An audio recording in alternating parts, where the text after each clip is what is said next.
어머니 자식들 고생시키지 말고 요양병원으로 들어가세요.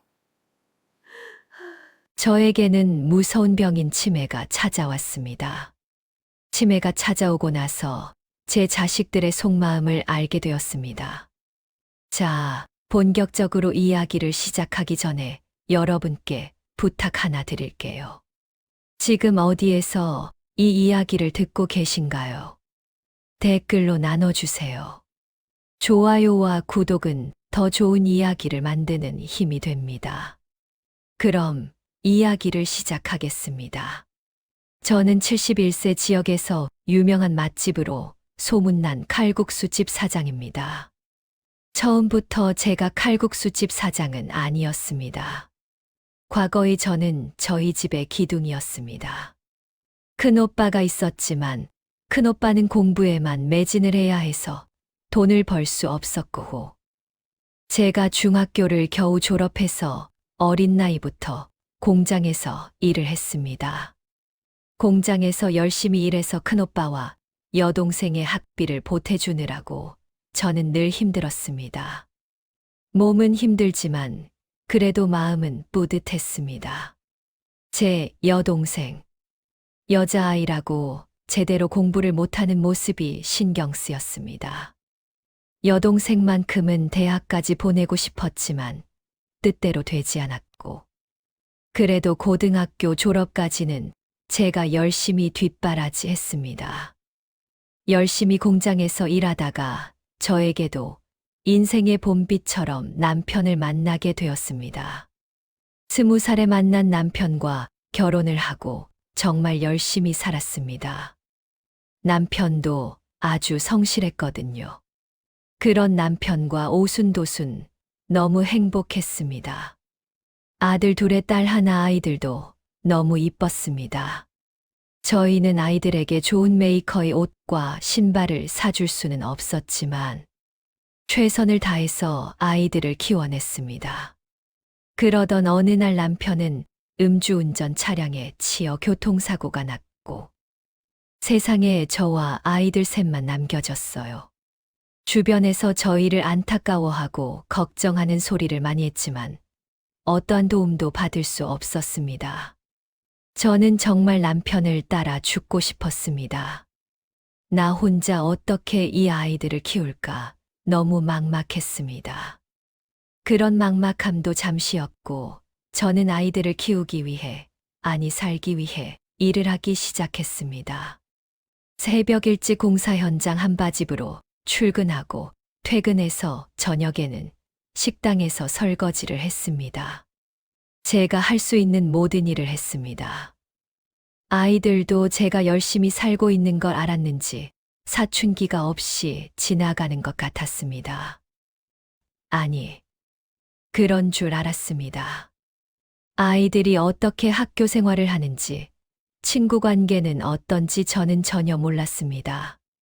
그저 돈을 벌기에 바빴습니다. 아이들과 제대로 놀러도 한 번 못 가보고, 여름이라고 계곡물에 발 한 번 담궈보지도 못하고, 그저 아이들과 살아가기 위해 아등바등했습니다. 여동생이 저에게 아주 큰 위로가 되고 도움이 되었습니다. 제가 지치고 힘든 순간, 그리고 아이들이 아파서 제가 돌볼 수 없는 순간에 여동생 은옥이는 기꺼이 나서서 아이들을 챙겨줬습니다.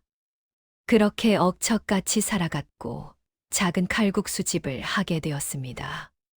하루도 쉬지 않고 문을 열었습니다. 제 생일날에도 아이들 생일날에도 명절에도 제 몸이 아파도 저는 하나로도 가게 문을 닫아본 적이 없습니다. 그렇게 열심히 살아서일까요? 저희 가게가 맛집으로 소문이 나고 10평 남짓한 아주 작은 가게는 동네에서 줄 서는 맛집이 되었습니다. 가게는 점점 더 잘 되게 되어 어느 순간 제가 건물을 가지고 장사를 하게 되었습니다.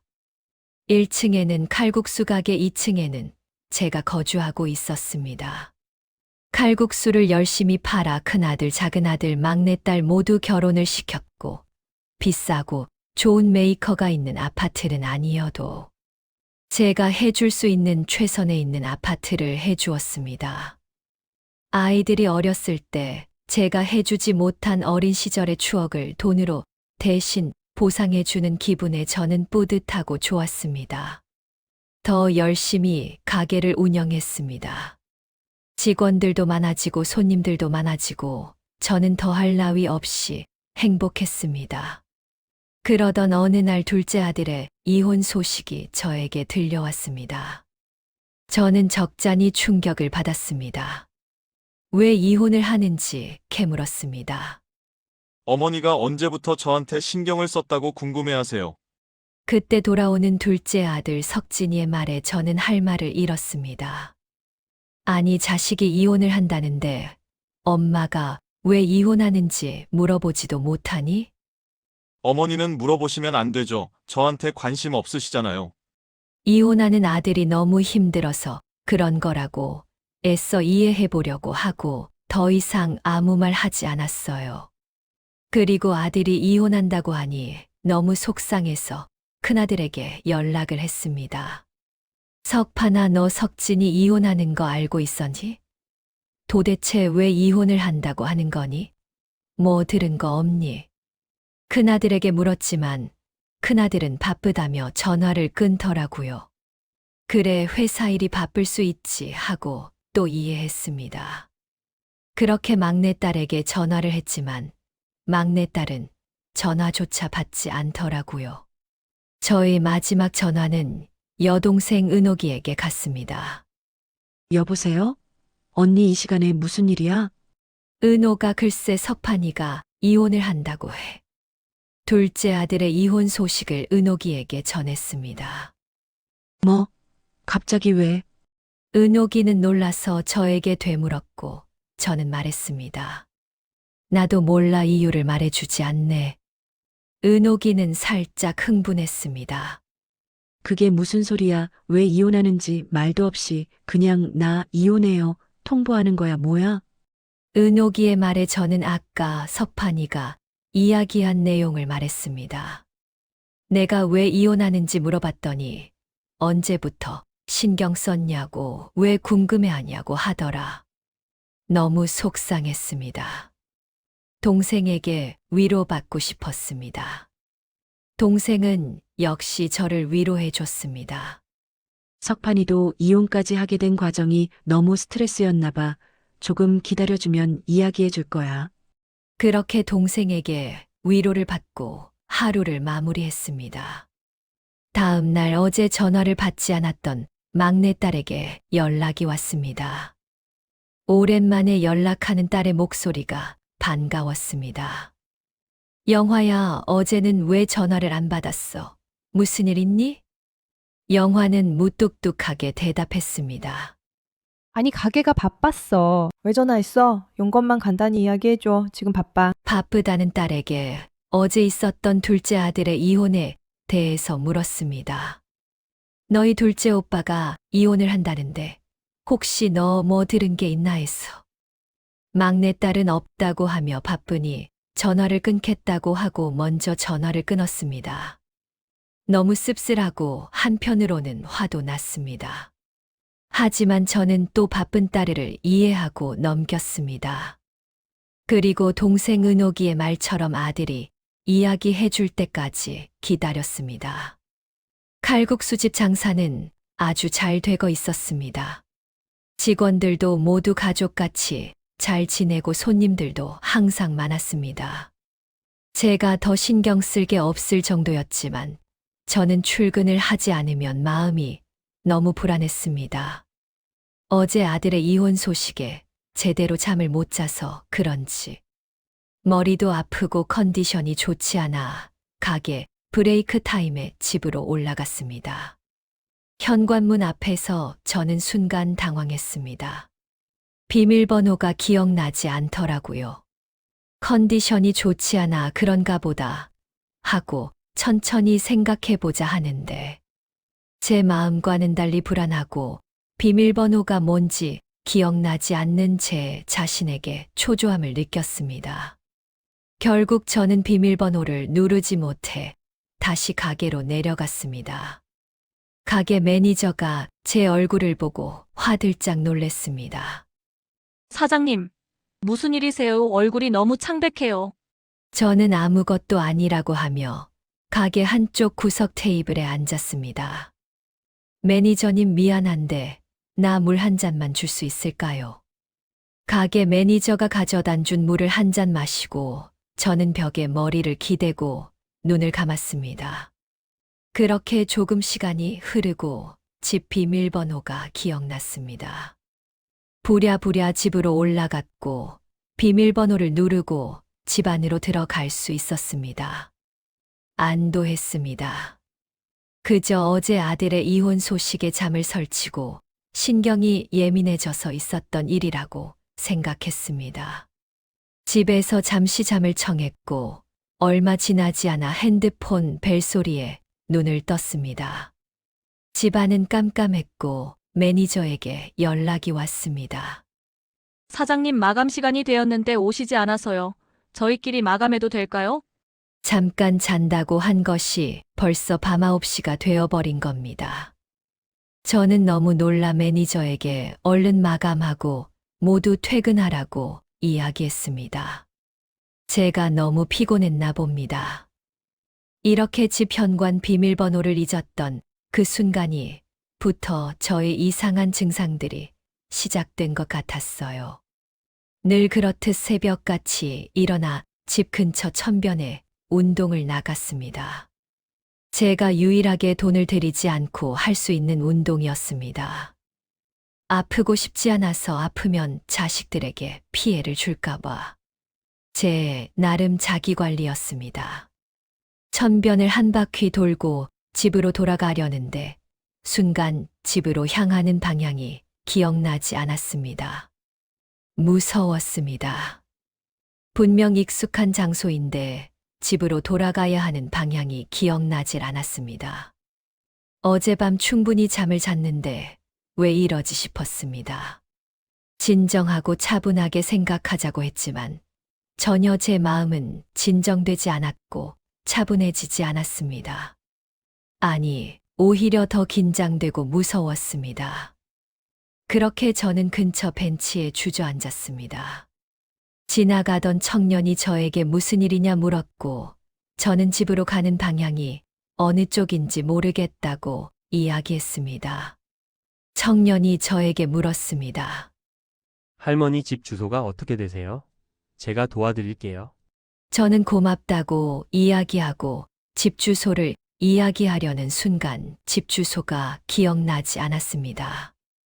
제가 아무 말 못하고 당황스러워하자 청년이 기억이 잘 안 나는지 묻더니 잠시 기다리라고 했습니다.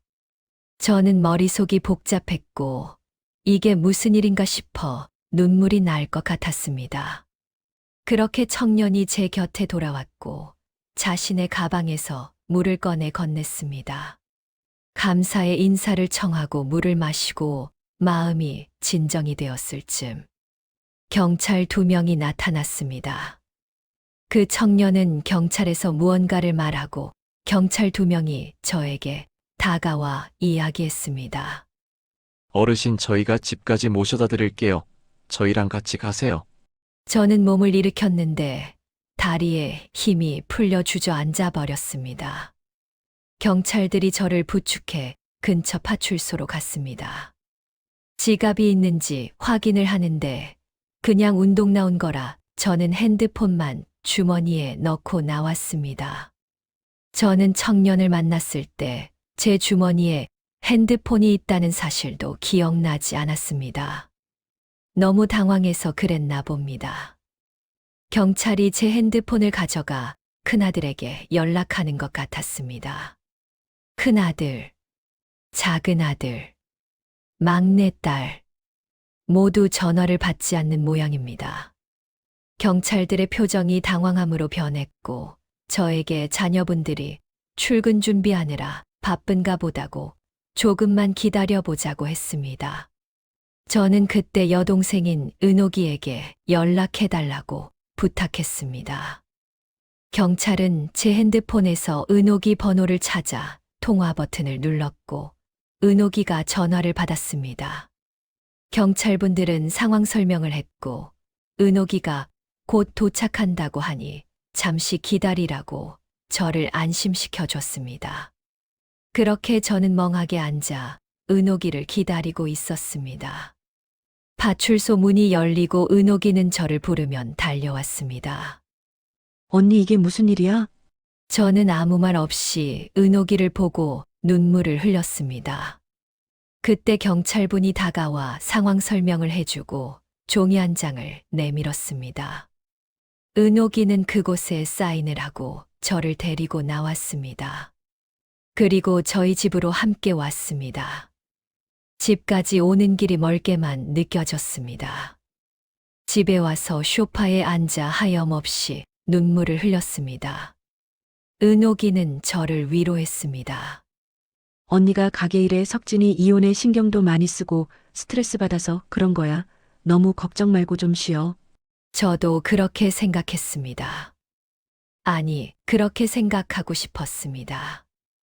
오늘은 가게에 출근하지 않겠다고 이야기하고 누웠습니다.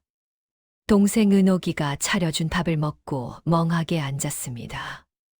은옥이는 설거지를 하며 저에게 출근하지 않는 김에 찜질방을 가자고 했습니다. 하지만 저는 아무것도 하고 싶지 않았습니다. 그냥 누워서 자고 싶었습니다. 그런 제 마음을 이해해주는 동생은 제 잠자리를 봐주고 자신의 집으로 향했습니다. 그렇게 저는 누워 눈물을 흘리다 잠들었고 눈을 떴을 때 집안은 깜깜했습니다. 자연스레 핸드폰을 보는데 제 핸드폰은 조용했습니다. 오늘 새벽 경찰서에서 아이들에게 연락을 했는데 아무도 저에게 다시 전화하지 않은 겁니다. 화가 났습니다. 분노가 치솟았습니다. 큰아들에게 전화했습니다. 받지 않아 받을 때까지 계속 전화를 했습니다. 이내 큰아들이 짜증 섞인 목소리로 전화를 받았습니다. 여보세요. 어머니 왜 자꾸 전화하세요? 바쁜데. 저는 화가 났습니다.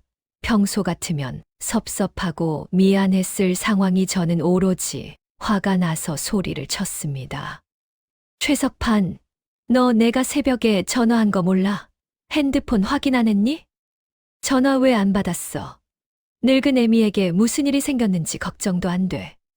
처음인 것 같습니다. 아들에게 그것도 장남에게 제가 이렇게 화를 내본 게 큰아들은 아무 말 하지 않았습니다. 저는 그래도 화가 풀리지 않아 아들에게 더 화를 냈습니다. 내가 전화하면 안 되는 곳에 전화한 것도 아니고 아들에게 전화한 건데 왜 자꾸 전화하냐니 그게 전화 받자마자 할 소리니? 저는 아들에게 소리치며 계속 쏘아붙였습니다. 어느 순간 제가 뭐라고 했는지 기억이 안 날 정도로 아들에게 화를 낸 것 같습니다. 그렇게 정신이 좀 돌아왔을 쯤 아들이 말했습니다. 할 말 다 하셨어요? 어머니 저 정말 힘들고 바빠요. 그냥 어머니의 하소연을 들어줄 그럴 여유가 없어요. 저는 할 말이 없었고 조용히 아들의 말을 들었습니다. 어머니 제가 어머니 이야기 들어주고 같이 시간 보내길 바라시면 칼국수집 그거 저 주세요. 저는 큰아들 입에서 나오는 말에 너무 황당했습니다. 안 주실 거죠? 그러면 저 하는 일이 힘들고 바쁘니 방해하지 마세요. 제 나이가 50이에요. 제가 왜 어머니께 전화받아 이런 소리를 듣고 있어야 하죠? 너 어떻게 말을 그렇게 할 수 있니? 저는 가슴이 시렸습니다. 아들에게 저런 말을 들으니 머리가 아파왔습니다. 아들은 말했습니다. 저 바빠요. 더 이상 할 말 없으시면 끊을게요. 저는 너무 슬펐습니다. 하지만 이내 우리 아들이 원래 그러지 않은데 지금 뭔가 힘든가 보다고 이해하려 했습니다. 근데 이해가 되지 않았습니다. 아무리 힘들고 어려워도 어떻게 부모에게 저렇게 모질게 할 수 있을까 싶었어요. 하염없이 눈물이 흘렀습니다. 젊은 시절 고생하며 아이들을 키웠던 그 모습이 하나하나 떠올랐습니다. 그때 전화가 울렸습니다. 혹시 큰아들일까 했습니다. 엄마한테 모질게 말한 게 죄송하다고 연락한 건가 하고 핸드폰을 봤습니다. 동생 은옥이었습니다. 언니 저녁은 먹었어? 제 안부를 물어봐 줬습니다. 아니, 몸이 너무 피곤했는지 이제 일어났어. 은옥이는 제 목소리를 듣고 저를 걱정했습니다. 언니 무슨 일 있어? 울었어? 목소리가 안 좋아. 저는 아니라고 했습니다. 자고 일어나 목소리가 가라앉은 것 같다고 이야기하고 전화를 급히 끊었습니다. 그날 밤도 그렇게 울면서 잠들었습니다. 아침이 밝았습니다. 오늘은 운동을 나가지 않았습니다. 그냥 쉬었습니다. 가게도 쉬겠다고 이야기했습니다. 그리고 집에서 그냥 쉬었습니다. 이렇게 아무것도 안 하고 쉬어본 건 처음인 것 같았어요. 어색했습니다. 뭐라도 해야 할 것처럼 불안했어요. 그래서 집 대청소를 했습니다. 이것저것 치우고 버리고 정리했습니다. 청소를 마치고 나니 배가 고팠습니다. 오랜만에 라면이 먹고 싶어 라면을 끓였습니다. 젊은 시절 아이들과 라면을 너무 자주 먹어 라면은 쳐다도 보기 싫었었는데 오랜만에 먹는 라면은 너무 맛있었습니다. 그리고 이내 옛날 생각에 잠기게 되었습니다. 단칸방에 아이셋과 함께 둘러앉아 먹던 라면. 사람은 4명인데 라면은 2봉지만 끓여 양을 많게 하려고 퉁퉁 불게 끓이고 그마저도 아이들은 맛있다고 조금이라도 더 먹으려고 싸우기도 했었습니다. 라면 한 봉지 제대로 양껏 끓여주지 못했던 그 시절이 떠오르며 또 다시 아이들에게 미안했습니다. 그렇게 혼자 눈물의 라면을 먹고 설거지를 하고 소파에 앉았습니다. 쉬어본 적이 없는 저는 무엇을 해야 하나 고민했습니다. 고민도 잠시 또 배가 고파왔습니다. 냉장고에 있는 반찬들을 모두 꺼내 비빔밥을 비벼 먹었습니다. 비빔밥도 맛있게 먹고 설거지를 하고 소파에 앉아 TV를 봤습니다. 얼마 지나지 않았는데 또 출출하더라고요. 집에 먹을 게 뭐가 있나 봤는데 먹을 게 별로 없었습니다. 저는 너무 배가 고파 배달 음식을 주문하고 싶었지만 어떻게 해야 할지 몰랐습니다. 예전에는 배달 책자가 있어서 책자를 보고 주문했는데 집에는 아무런 책자도 없고 배달 음식을 주문해 본 적이 없어서 어느 가게에 어떻게 전화해서 주문해야 할지 몰랐습니다. 그런데 배는 너무 고파서 저도 모르게 가게 매니저에게 연락을 해서 배달 음식 좀 시켜달라고 부탁을 했습니다. 저도 제가 왜 그랬는지 모르겠습니다. 저는 절대 직원들에게 사적인 부탁을 하지 않았는데 너무 배가 고파서 이성을 잃고 직원에게 배달 음식 부탁을 했던 겁니다. 매니저가 뭐가 먹고 싶은지 물어봐서 저는 잘 모르겠다고 하고 짜장면을 시켜달라고 했습니다. 사장님, 요즘은 최소 금액이 있어야 배달이 와요. 그러면 짜장면이랑 탕수육이 포함된 세트로 시킬까요? 너무 많으시죠? 너무 많은 것 같지만 그렇게 해야 배달된다고 하니 무조건 하라고 했습니다. 그렇게 식당 매니저가 짜장면과 탕수육을 주문해 줬습니다. 너무 맛있었습니다.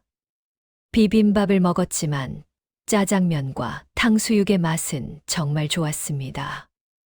양이 많다고 생각했었는데 먹다 보니 전부 다 먹게 되었습니다. 그렇게 짜장면과 탕수육을 먹고 정리를 하고 있는데 여동생 은옥이에게 연락이 왔습니다. 언니 뭐해? 나 방금 밥 먹었어. 처음으로 배달 음식을 시켜 먹어봤어. 은옥이는 놀라면서도 좋아했습니다. 정말? 언니 잘했어. 그래서 뭐 먹었어? 짜장면이랑 탕수육 먹었는데 왜 이렇게 맛있니? 은옥이는 저에게 잘했다고 앞으로 먹고 싶은 거 많이 사 먹고 즐겁게 살라고 했습니다. 저는 힘들게 번 돈인데 배달 음식이나 외식에 돈을 쓰면 너무 아깝다고 생각했었는데 이렇게 배달시켜 먹어보니 너무 편하고 좋더라고요. 이 좋은 걸 왜 우리 애들한테는 제대로 해주지 못했나 싶어 또 가슴 한켠이 아팠습니다. 은옥이는 제가 요즘 스트레스가 많은 것 같다며 저녁에 맛있는 걸 먹으러 가자고 했습니다. 평소 같으면 거절했을 텐데 오늘은 거절하지 않았습니다. 저녁은 은옥이와 맛있는 고기를 먹으러 가기로 했습니다. 은옥이와 한우 집에 왔습니다. 창피하지만 저는 70평생을 살면서 한우를 먹으러 고깃집에 와본 적이 없습니다. 너무 비싸서 소고기가 먹고 싶으면 정육점에서 사다가 집에서 구워 먹었습니다. 그마저도 자식들이 원할 때 아니고는 저 스스로 먹자고 사본 적은 한 번도 없습니다. 식당이 아주 고급스럽고 멋져 보였습니다. 내가 이런 곳에 와도 되나 싶게 분위기에 주눅이 들었습니다. 은옥이는 저에게 말했습니다. 언니 많이 먹어. 내가 사줄게. 돈 걱정하지 마. 알겠지? 저는 은옥이에게 웃어 보이며 고개를 끄덕였습니다.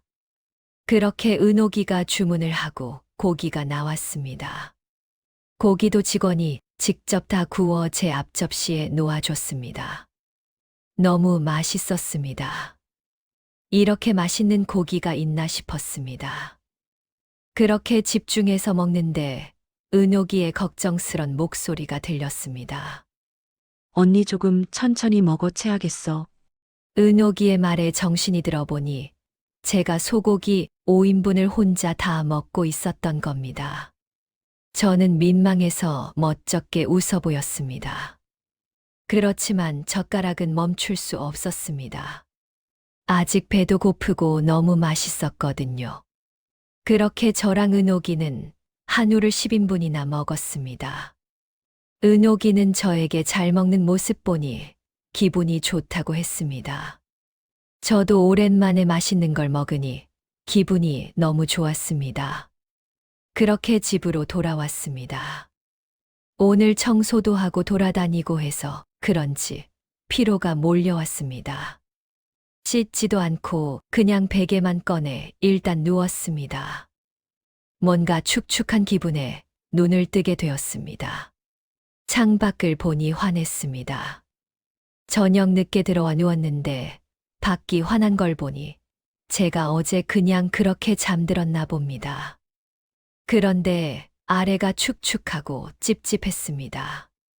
시선을 아래로 향해 보니 제 바지가 젖어 있었던 겁니다.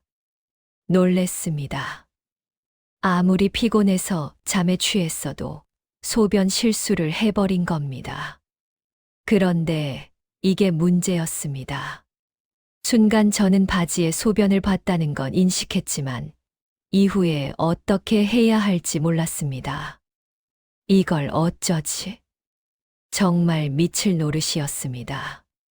지린내가 나고 축축하고 찝찝한데 이걸 내가 어떻게 해야 할지 모르겠어서 무작정 바지와 속옷을 벗었습니다.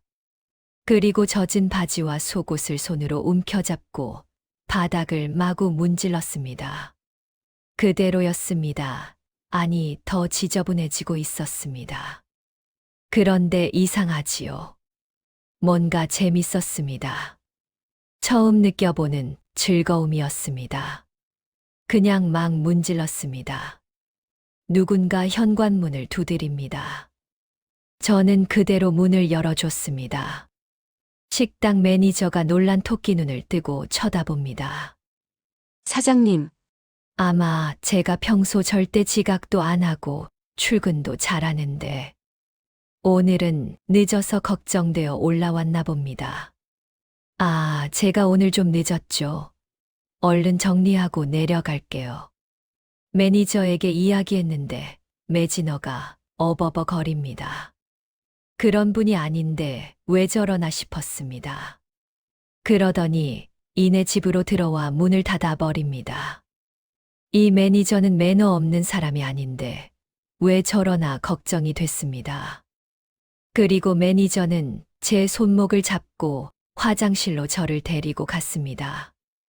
갑자기 매니저가 돌발 행동을 해서 저는 놀랐습니다. 매니저는 저를 화장실 변기에 앉혀두고 제 방으로 나갔습니다. 한참을 나오지 않았습니다. 그러고는 제 옷을 가지고 와서 화장실 변기에 앉아 있는 저에게 건넸습니다. 사장님 씻고 옷을 입고 나오세요. 순간 저는 제 아래를 봤습니다. 실오락이 하나 걸치지 않은 하체. 그리고 제가 바지에 실수를 했다는 사실들이 떠올랐습니다. 할 말을 잃었습니다. 매니저는 저를 안심시키고 저를 도와줬습니다. 그렇게 매니저의 도움을 받아 거실로 나와 앉았습니다. 매니저는 제가 실수한 속옷과 바지 이불 등을 세탁기에 넣고 세탁기를 돌렸습니다. 그리고 저에게 말했습니다. 사장님 요즘 무슨 일 있으세요? 저는 요즘 신경 쓸 일이 많아서 그런 것 같다고 고맙다고 했습니다. 그리고 이번 주는 가게를 못 나갈 것 같으니 가게를 잘 봐달라고 부탁했습니다. 매니저는 알겠다고 하며 저에게 막내딸에게 연락을 해주겠다고 했습니다. 저는 괜찮다고 했습니다. 그렇게 소파에 앉아 저의 이상한 상황들을 부정하고 있을 때 핸드폰이 울렸습니다. 막내딸의 연락이었습니다. 여보세요? 엄마 나야. 그래, 무슨 일이야?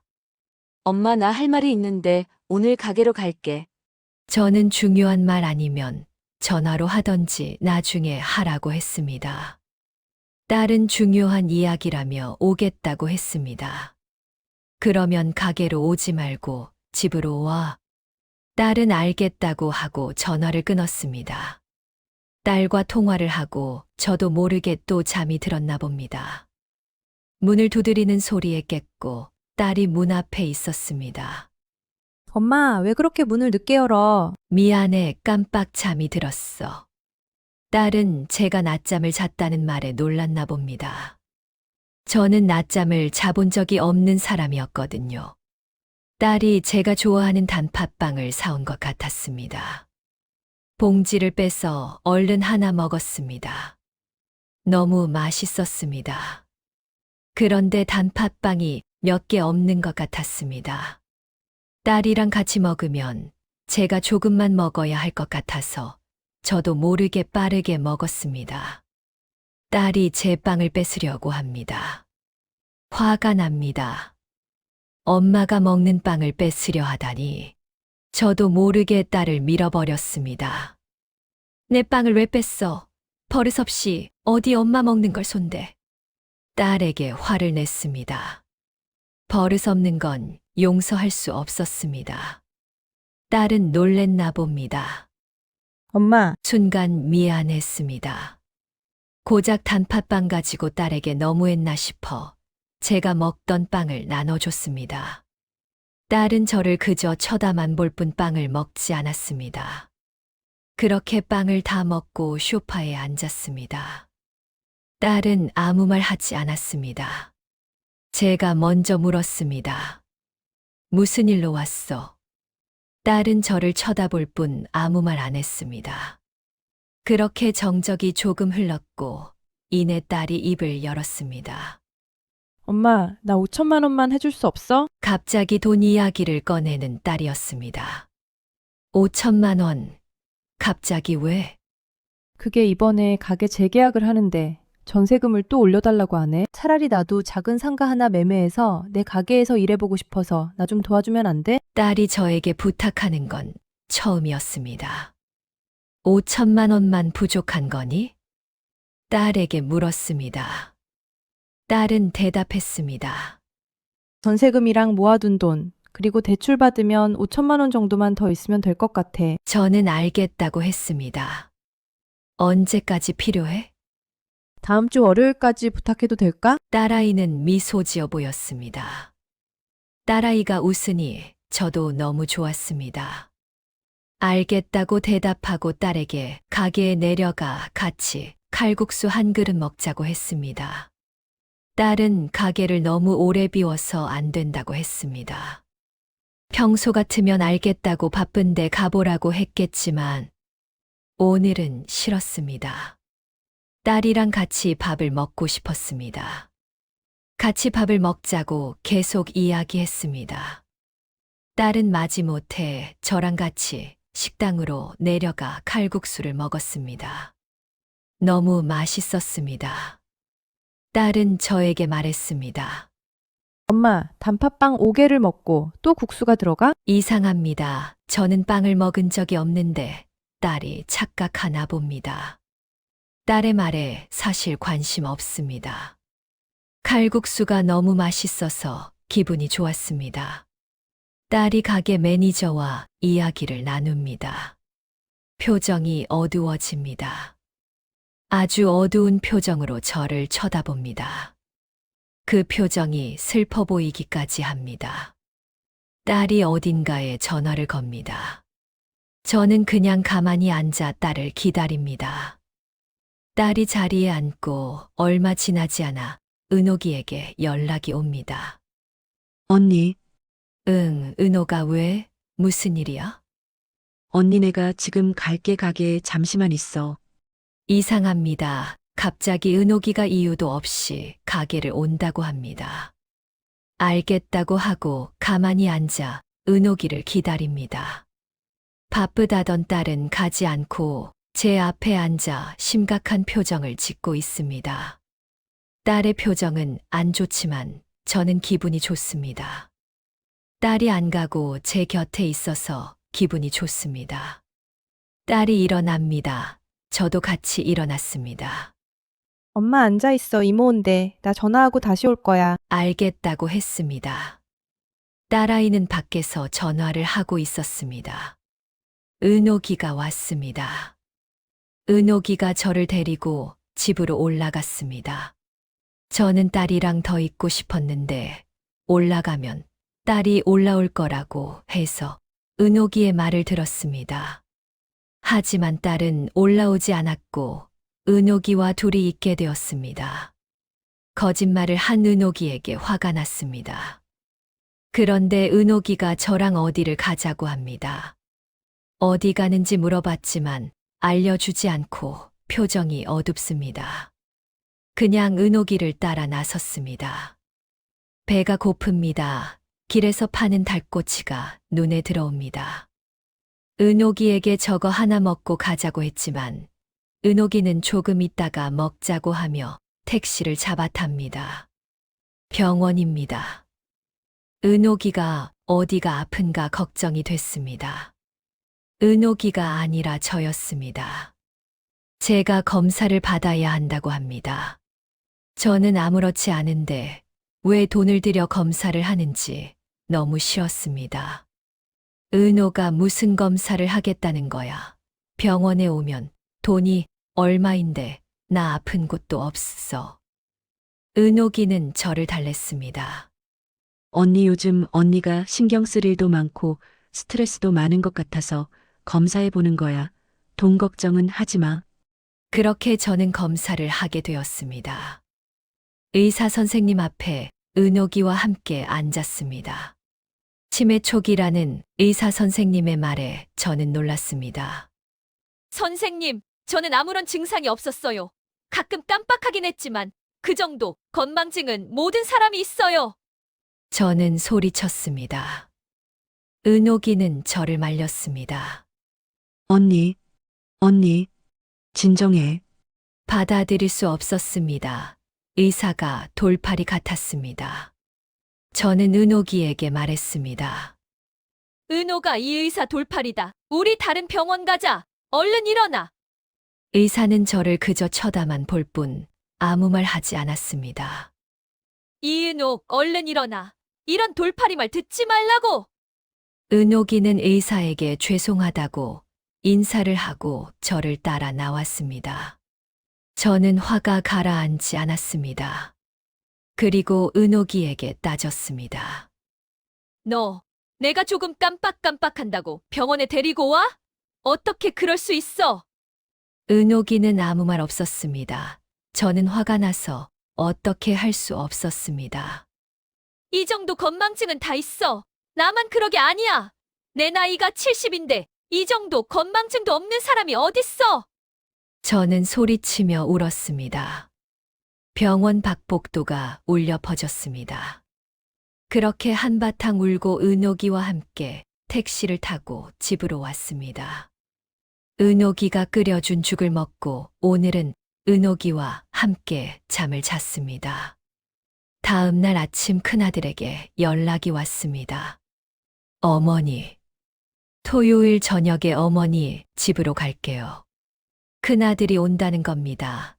기분이 너무 좋았습니다.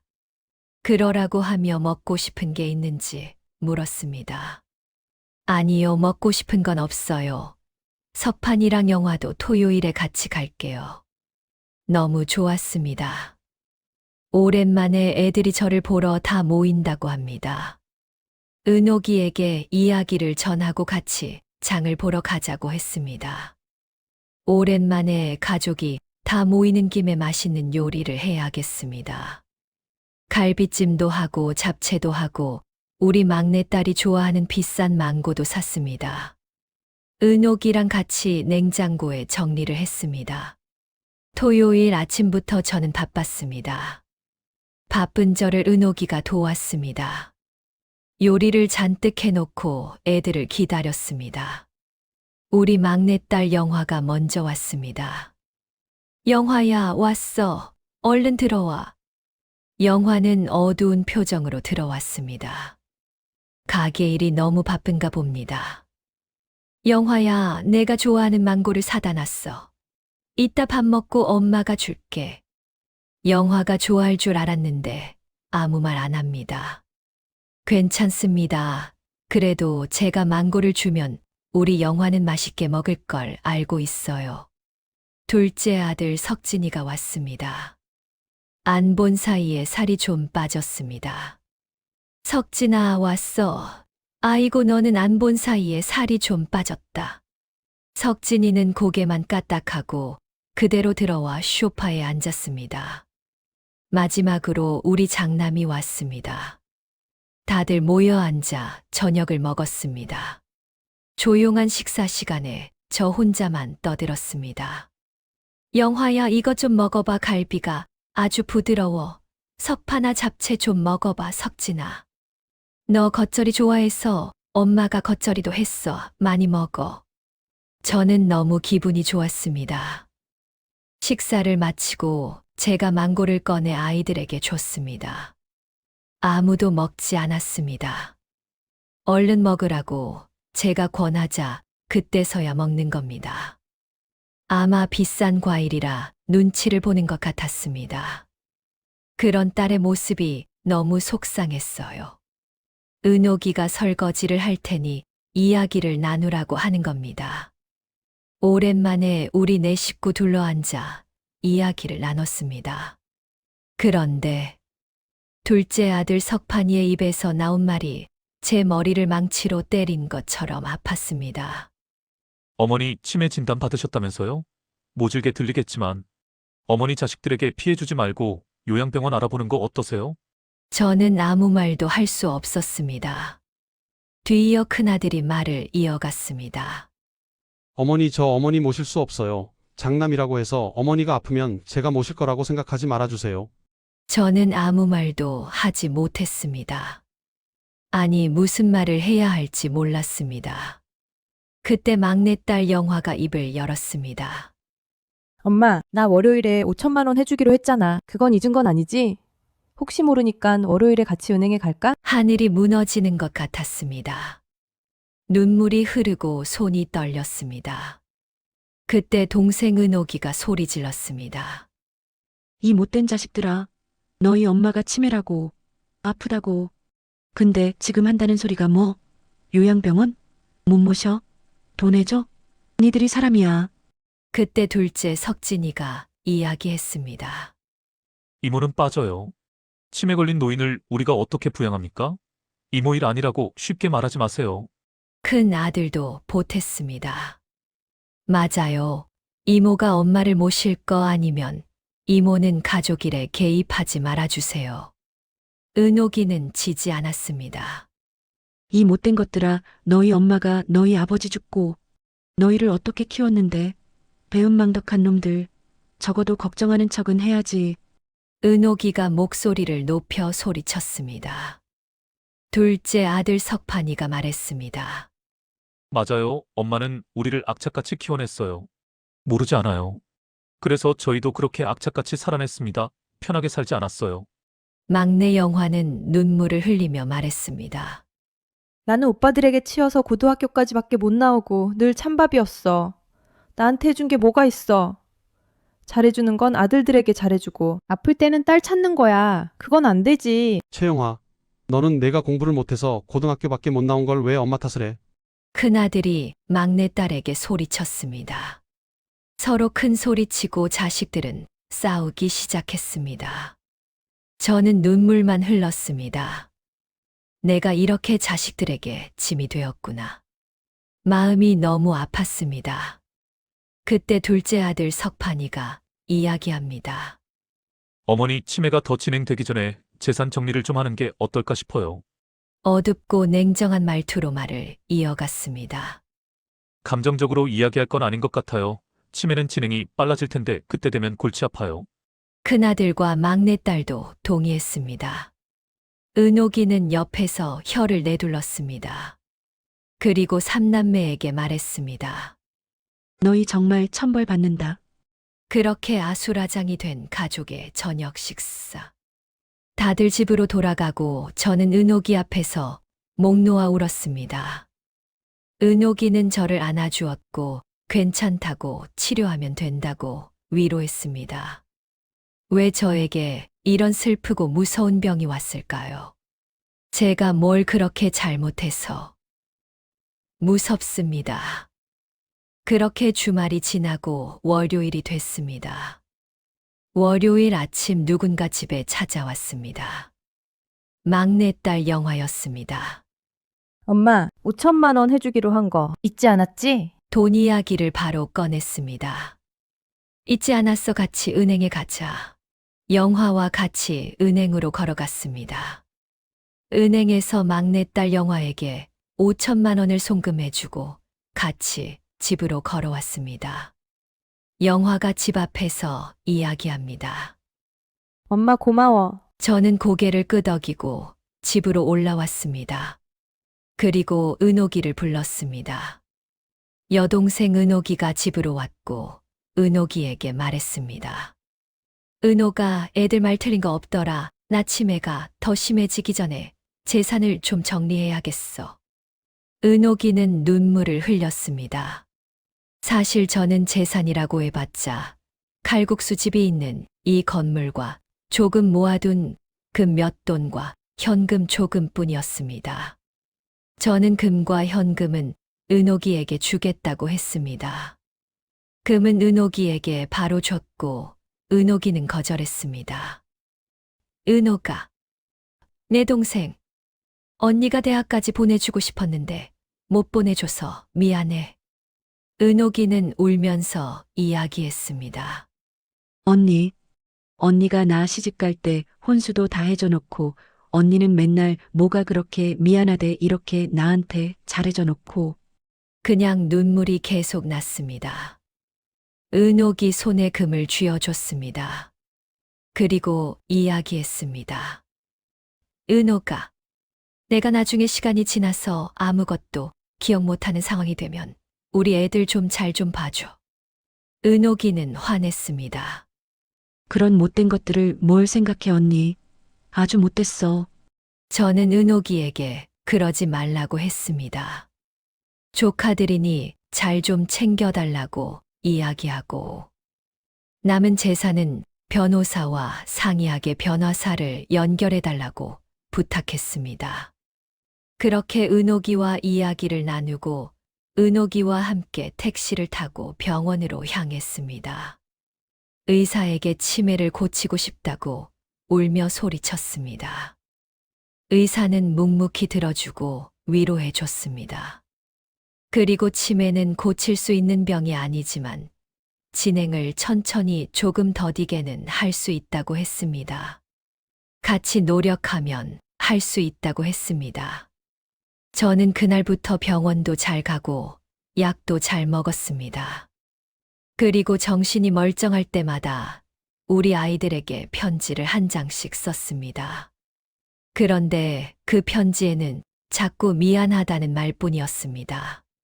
좋은 운동화를 사주지 못해서 미안했고, 메이커 옷을 사주지 못해 미안했고, 공부를 하고 싶은데 학원을 보내주지 못해 미안했고, 짜장면을 좋아하는데 사주지 못해 미안했고, 체육대회 때 참석하지 못해 미안했고, 더운 여름 계곡으로 놀러 한번 가보지 못해서 미안했습니다.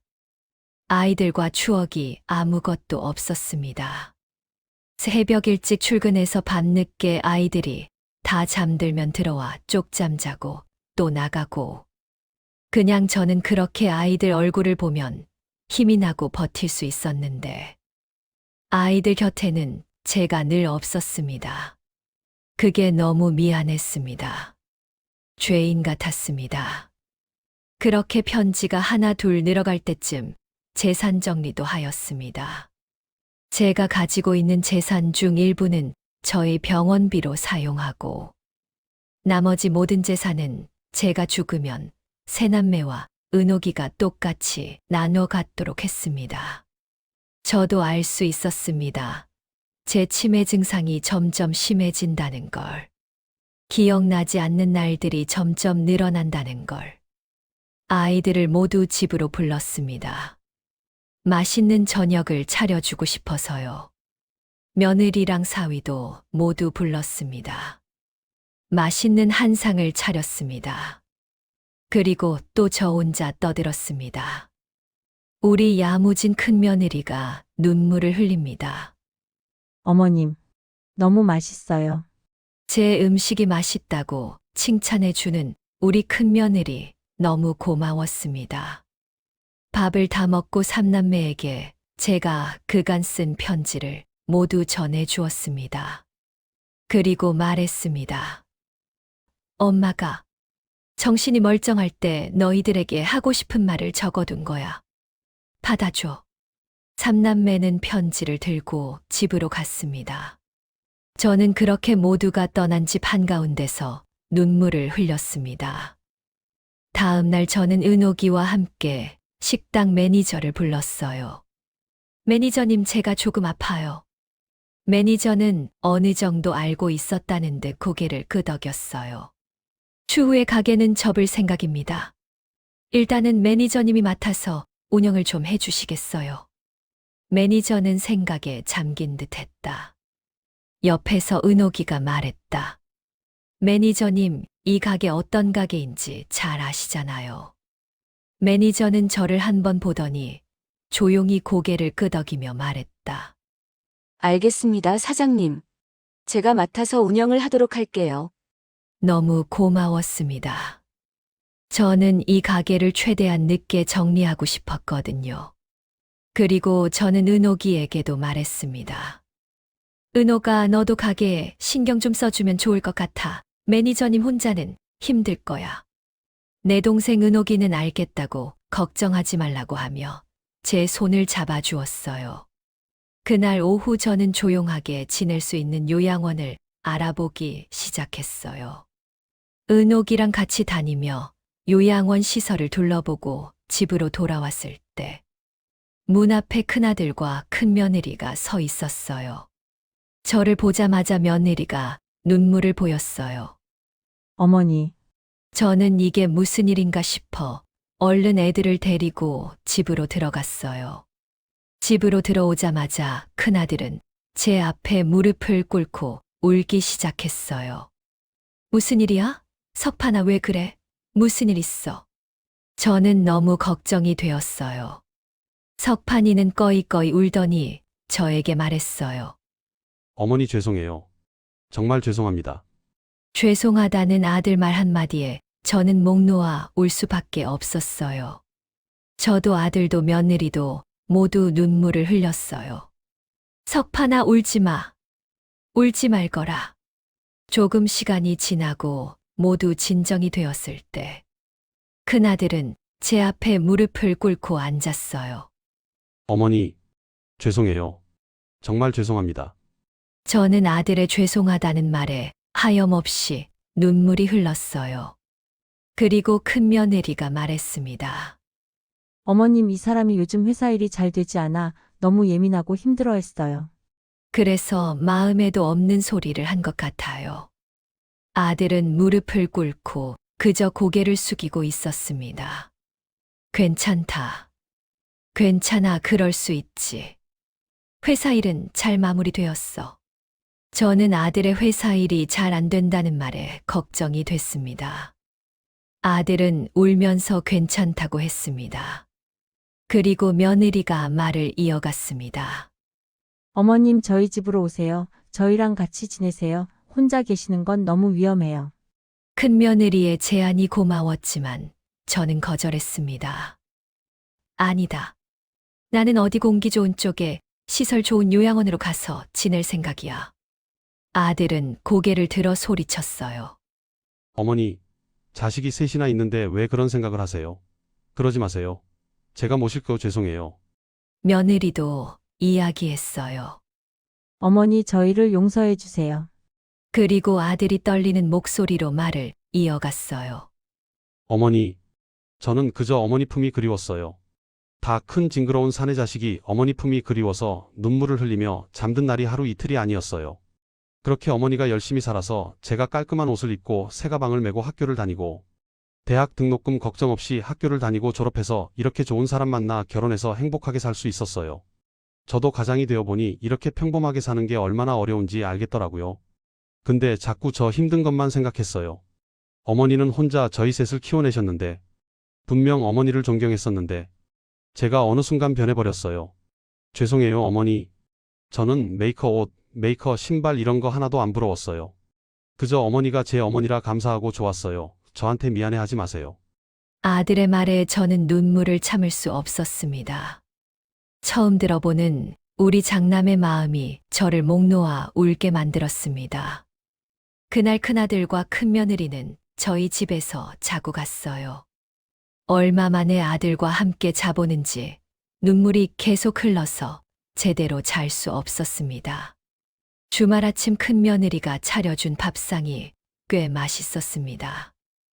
혼자 먹던 밥을 아들 며느리와 함께 먹으니 더 맛있었어요. 그리고 큰며느리가 이야기합니다. 어머니, 오늘 같이 쇼핑하러 가요. 아들이 옆에서 다소 무뚝뚝한 목소리로 거듭니다. 어머니, 제가 옷 한 벌 선물해 드릴게요. 같이 가요.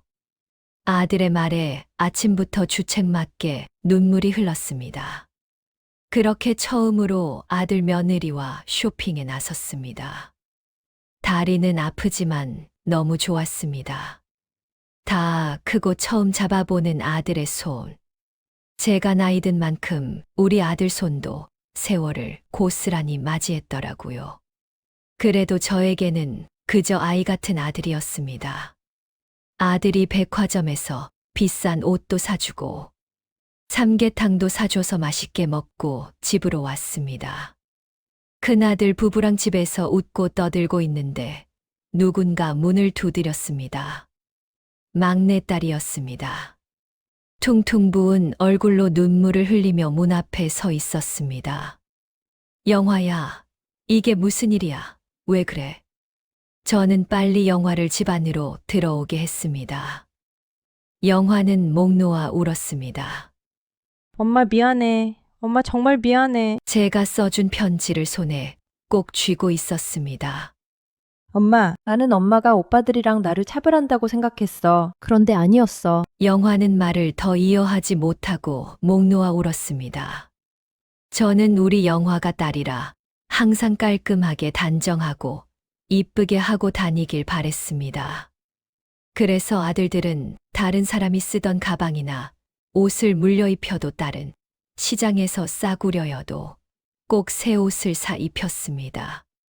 그런데 물려입힌 옷은 좋은 브랜드는 아니어도 브랜드 옷이었고, 새 옷은 시장에서 파는 옷이라 우리 딸이 많이 오해하며 컸나 봅니다. 철이 일찍 들어 크면서 저에게 한 번도 이런 걸로 불평해 본 적이 없던 우리 막내딸. 그런 막내딸이 가슴 속에 이런 아픔을 가지고 크고 있었는지 몰랐습니다.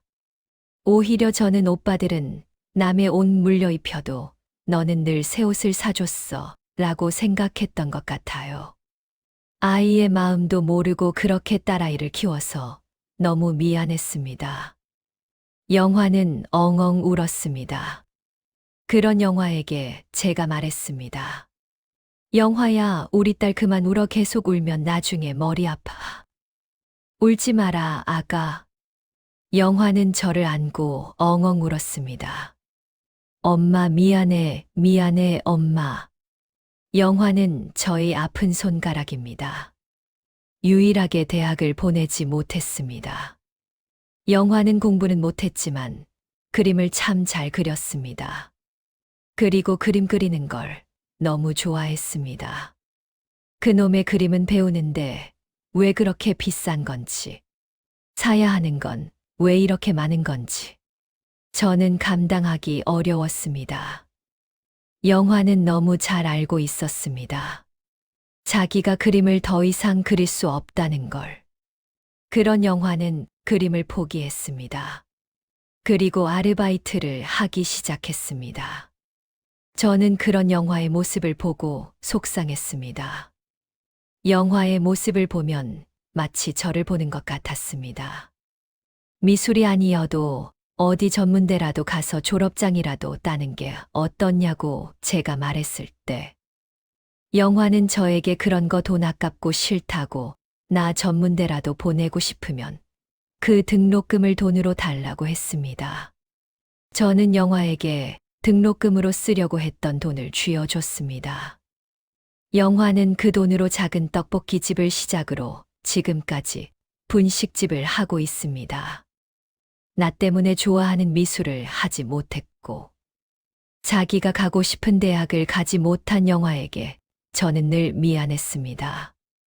그런데 우리 딸이 저한테 미안하다고 울부짖습니다. 제 가슴이 미어지네요. 그리고 딸이 저에게 이야기합니다. 엄마, 아프지 마. 엄마, 내가 이서방이랑 다 이야기했어. 우리 집에서 같이 살자, 엄마. 저는 거절했습니다. 영화야, 엄마는 그냥 조용한 요양원에서 지내려고 해. 그러니 엄마의 뜻을 받아줘. 영화는 절대 안 된다며 소리치며 말했습니다. 절대 안 돼. 엄마 자식이 셋이나 있는데 무슨 요양원. 이게 다 둘째 오빠 때문이야. 아니라고 우리 막내딸을 잘 달래고 저녁에 맛있는 삼겹살을 구워 먹었습니다.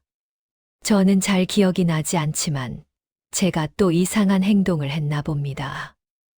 아이들이 눈물을 흘리며 제 주변을 치우고 있습니다. 그리고 우리 딸이 웃으며 저를 씻겨주겠다고 화장실로 데리고 갑니다.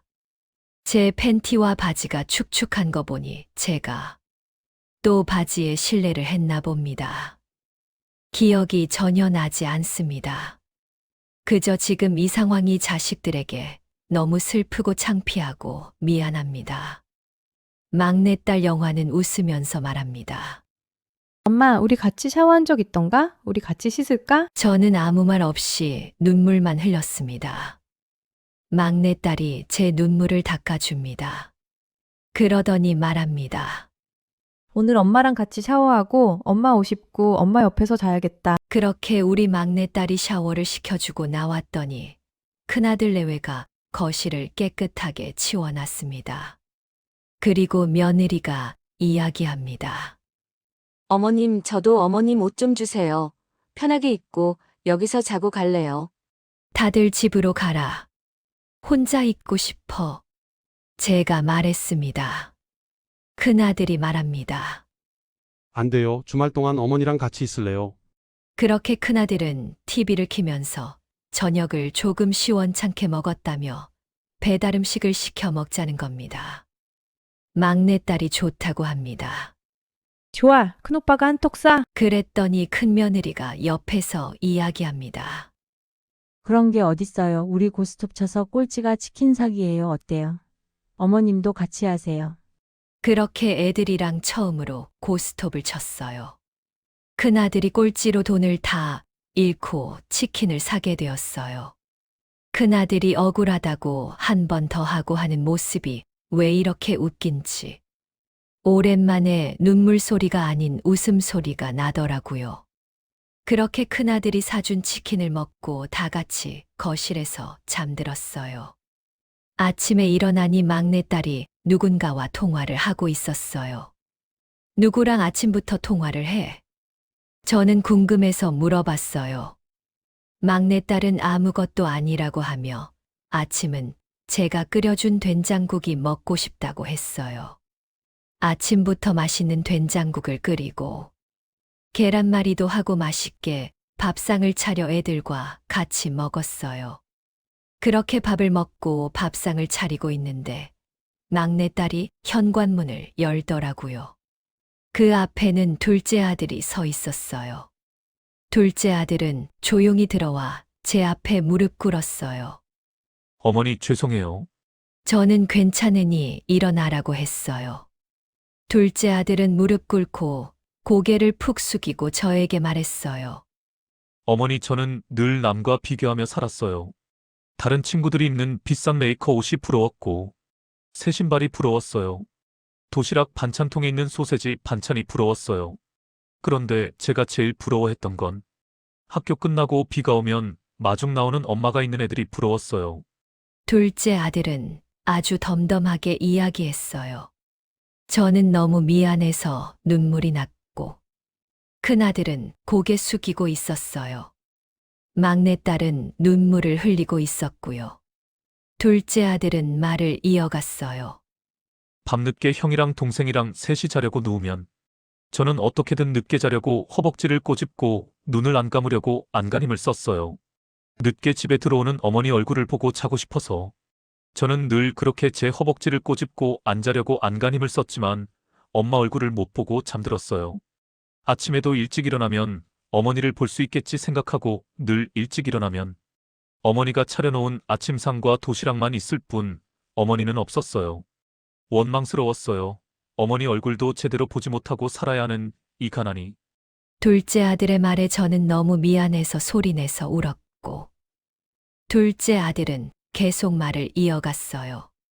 그렇게 저는 어머니가 해주는 것들이 당연하다고 생각했어요. 나의 유년 시절을 그렇게 힘들게 보내게 했으면 당연히 보상해줘야지. 이런 생각으로 어머니가 베풀어주는 것들을 당연하게 생각하며 살았습니다. 담담하게 말하던 둘째 아들이 눈물을 보이기 시작했어요.